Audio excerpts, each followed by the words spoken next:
Hello, fellow book readers. My name is John, and today I want to talk about my September TBR. Now, normally I don't do TBR videos just because I do find them a little bit boring when I watch them, but I am doing a themed reading month in September. I'm doing Standalone September, where I read specifically just standalone fantasy books. I actually started this at the end of August. At the end of August, I read the Graveyard Book and The Alchemist because I finished the series I was reading in August a little bit early.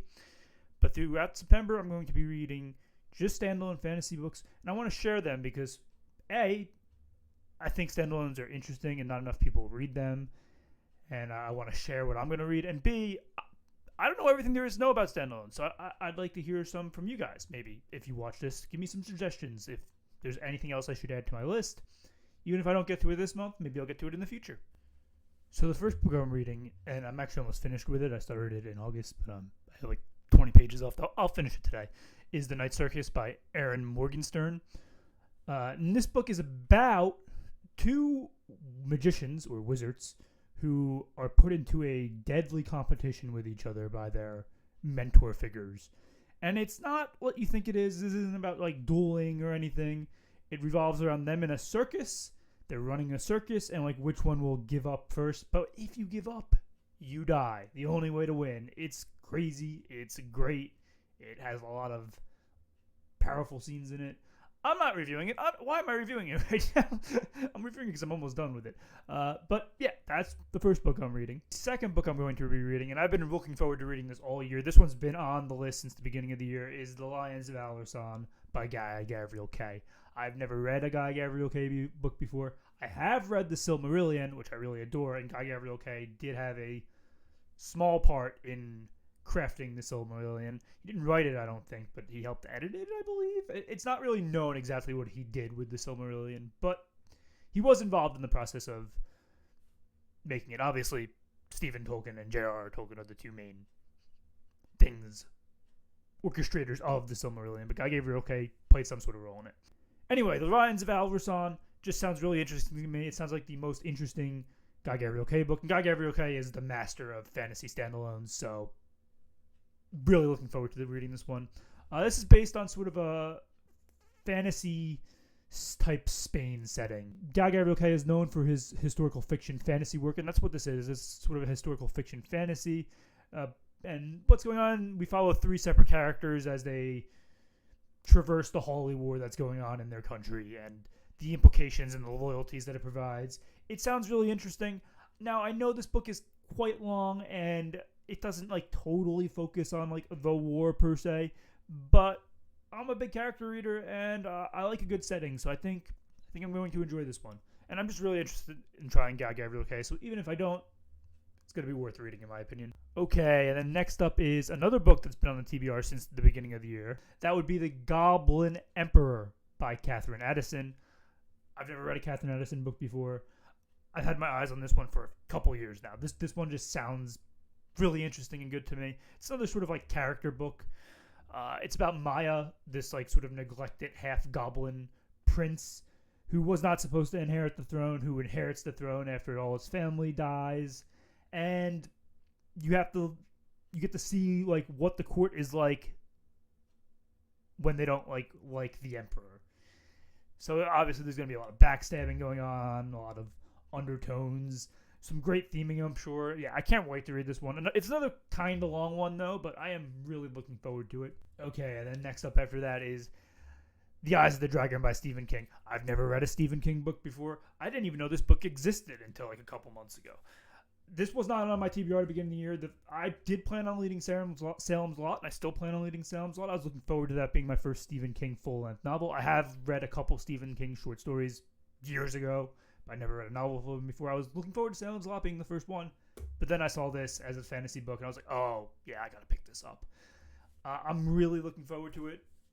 Yeah, it is sort of a young adult, my understanding. It's like very, very young adult, which I love. That's like my kind of fantasy. And this story follows, I think, this prince named Peter who is imprisoned after his father gets murdered, and the sort of like a puppet leader is put in place. And you follow like their story of him trying to break out and reveal the truth. And I heard it connects sort of to like other Stephen King books. So yeah, I'm really looking forward to it. It's quite short too. It just seems right up my alley, and the cover is actually pretty darn good. Now my version is quite beat up. I bought it very used because it was quite cheap, but I'm still really looking forward to it. Okay, and then next up is the Snow Child by Eowyn Ivy. I don't know if I'm saying the name right. I'd actually never heard of this author before. The cover of this book really caught my eye, and then I read the blurb, and I think the blurb is just awesome. It's about these husband and wife who are sort of like drifting apart, and they don't have any children, and they build a snow child, and I think the snow child comes to life, and sort of hijinks happens from there. It's not that long, but it's not really that short either.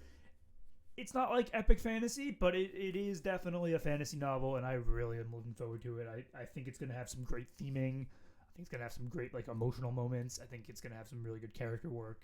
And I've heard this book is very good, so yeah. It's something that I think is more up my alley than it would be up some other fantasy readers' alley. Okay, next up is going to be Circe by Madeline Miller. This is sort of a Greek fantasy mythology retelling. Obviously, not like a retelling because the story doesn't exist in real Greek mythology, but it's sort of like connected to Greek mythology in a way. It's about the witch Circe and how she sort of grows up in exile on an island by her father. And we learn sort of how it connects to different Greek myths, and we sort of retell them in a different way. I love Greek mythology. Now, I heard this one sort of isn't exactly like true Greek mythology, but neither is Percy Jackson, and I love that series, so I'm sure I'm going to like this one a lot. It's very popular. I'm sure that you've heard of Circe, and I'm sure I did a terrible job explaining it, but yeah, I'm really looking forward to this one as well. Okay, and then next up after that is Piranesi by Susanna Clark. Now, this one gets a lot of hype on BookTube and YouTube in general, so I'm sure you all know what this one is, but it's about a man who lives in a seemingly endless labyrinth filled with oceans and all sorts of other stuff, and there's another person in there called the Other, apparently, who Piranesi occasionally talks to, but he finds out there's more secrets to this labyrinth than he even knew, and there might be something sinister lurking in there. And yeah, it just sounds something that's really interesting. I heard this one's more like a literary fantasy than like any other sort of fantasy. So, literary fantasy is not generally my favorite type of fantasy that's more based on the prose and than other things. But this one's kind of short, and I'm actually really looking forward to reading it to see what all the hype's about with everybody else. I've also read I read the Susan Clark novella earlier last month. I forget what it's called, but I did enjoy that one, so I do think I'm going to enjoy this. Plus, I think the cover is really cool. Okay, next up is Sorcerer's Legacy by Janny Warts. I've never read a Janny Warts novel before. I want to start with one of her standalones. Janny Warts is somebody who's getting like a lot of hype on YouTube. Again, I never even really heard of her until this year, but I'm excited to try a Janny Warts novel. I want to start with one of her standalones, and this one is free on Kindle Unlimited, which I have, so I figured what a good place to start. It's also, a little bit shorter than her other standalones, so I am looking forward to reading it because the blurb just sounds really good. It's about this widowed lady, Elaine, who I think was a queen, maybe, or a princess, and she's imprisoned because her husband gets murdered. She's imprisoned, and a sorcerer comes up to her and offers her freedom if he comes with her. So I think she has a decision to make there. I'm fairly confident she takes that decision, and then all sorts of hijinks and craziness happens. Just sounds like an awesome premise. Sounds like it's a no-win situation for her. I'm excited to see what this sorcerer is about, what the murder motive was exactly, who our protagonist is, what the end goal is. It just sounds awesome. Yeah, I'm really looking forward to this one, especially because Janny Warts gets so much hype, and I do plan on reading another one of her books later in the year, a short story collection by her called This Way Lies Camelot. Okay, next up is The Blue Sword by Robin McKinley. Now, you may think this is part of a series because there is a prequel book called The Hero and the Crown, which I read in July. But it's not really. It's a series in the fact that they take place in the same world, but the two books take place thousands of years apart, separate characters. They're really two standalones. I'm actually really looking forward to this one because I really loved The Hero and the Crown. And this is sort of in the similar vein. It's about this orphan child who finds out he has the magical talent to wield the blue sword and go defend the kingdom of Devar from its enemy forces.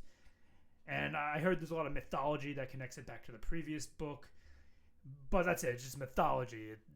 You sort of see the hero's tale, and maybe it's going to come again, maybe not. I'm not really sure, but yeah, this one I'm really looking forward to. It's kind of short. It's another young adult book. I really like the way Robin McKinley writes, so I'm sure I'm going to love this one.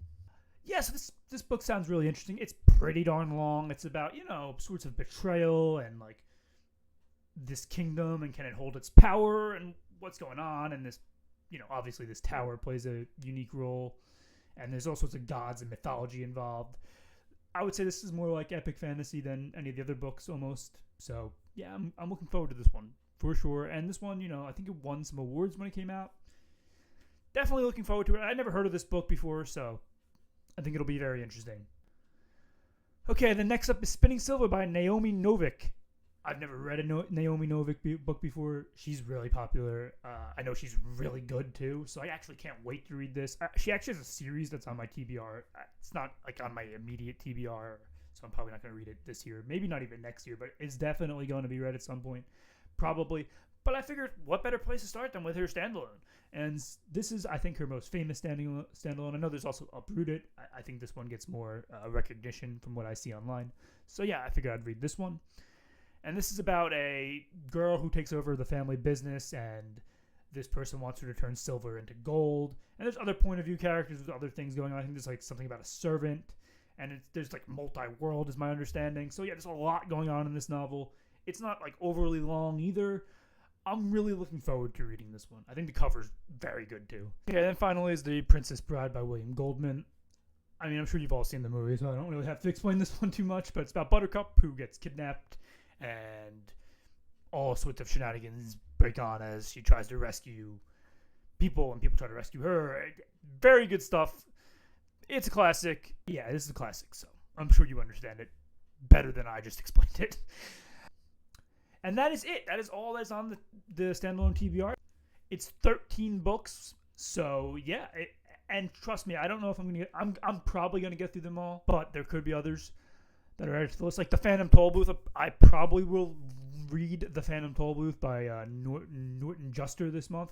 I read that back in, I think, 1999, but it might have been in the year 2000. I was just a kid.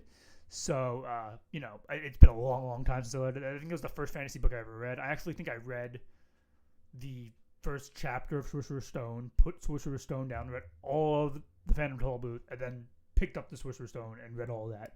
And the reason that happened was because the first chapter of Sorcerer's Stone's in Uncle Vernon's point of view, and it's just like, as a child, I was like, I don't want to read about Uncle Vernon, but I'll try something else. And I tried the Phantom Tollbooth and loved it. So, yeah, I think I'm going to read that again for the first time in 25 years this month. So we will add that onto the TBR. It's actually 14 books.